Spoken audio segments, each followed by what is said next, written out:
Bonjour et bienvenue dans cette vidéo où vous allez découvrir comment faire un business plan facilement et gratuitement grâce à Angel. Sur notre plateforme, vous allez retrouver 4 parties principales. Le plan et le budget sont pour construire votre business plan.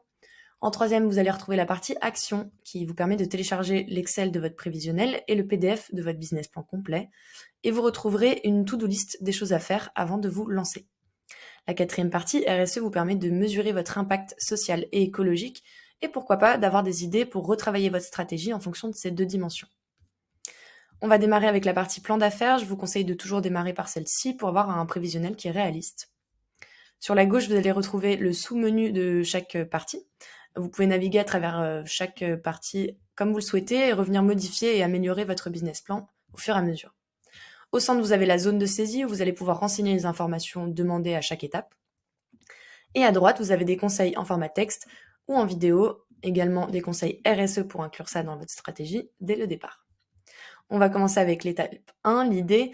Là, vous allez renseigner le nom de votre projet, quel est le secteur d'activité où vous vous lancez, où en êtes-vous et quand, avec la date de lancement qui vous servira dans la partie finance.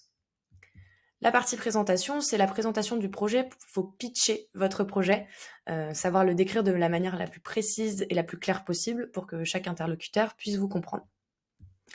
On a ensuite la carte de visite pour renseigner les 2 informations personnelles que vous voulez voir dans votre PDF final. Et la partie porteur. Donc pensez bien à travailler cette partie-là et à mettre en avant vos forces et faiblesses qui montrent que le projet a des chances de fonctionner. La partie offre vous permet de renseigner tous les produits et services que vous souhaitez vendre. Vous pouvez les regrouper par famille si vous avez beaucoup de références. Et la partie marché, elle sert à l'étude de marché, donc c'est pour montrer que vous connaissez le marché sur lequel vous allez vous lancer. Donc faites des bonnes recherches, vous pouvez faire sur Internet ou en demandant des informations à vos fournisseurs par exemple. L'idée c'est déjà de répondre à ces 5 premières questions et pourquoi pas d'aller faire des recherches un peu plus approfondies par la suite. La partie partenaire vous permet de renseigner tous vos fournisseurs, distributeurs, les prescripteurs et les prestataires.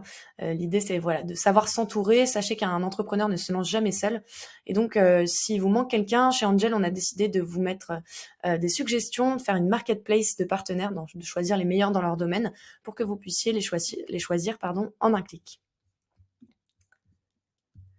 La partie concurrent, elle vous permet d'identifier vos concurrents.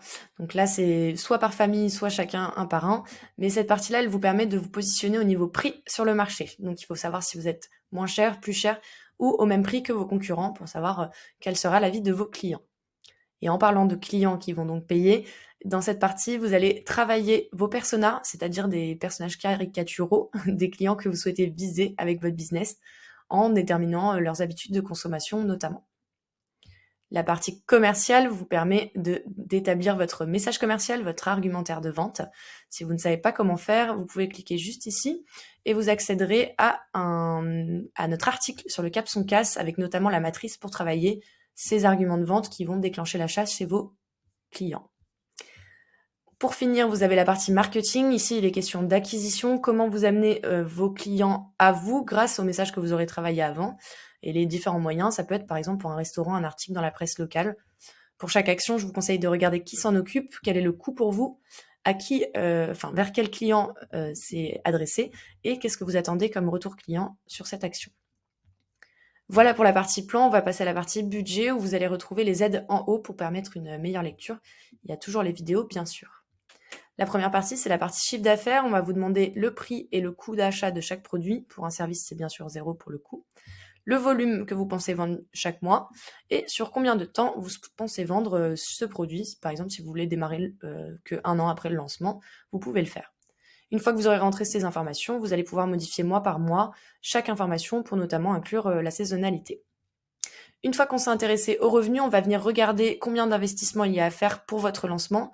Donc généralement, c'est tous les achats avant le lancement qu'il faut mentionner ici, plus les potentiels investissements futurs que vous aurez à faire dans le cadre de votre activité. La partie charge, ce sont aussi des dépenses, mais ça va être tous les frais auxquels l'entreprise va faire face pour fonctionner correctement une fois lancée. Et donc, ce sont plutôt des coûts mensuels concernés le comptable, l'assurance, les salaires. Vous aurez juste à ajouter la charge ici et la récurrence avec les mois auxquels vous la payez. Vous aurez des suggestions en fonction de votre secteur sur la droite de l'écran. Pour finir, la partie financement, vous avez le montant du besoin en financement juste ici. Vous pouvez alors adapter les sources de financement et les montants que vous allez demander en crédit, en subvention, en apport personnel ou en investisseur si vous êtes une startup, avec la date à laquelle vous allez obtenir le financement. Une fois que vous avez fait ça, vous allez arriver sur la dernière partie. Félicitations, vous avez fini votre business plan.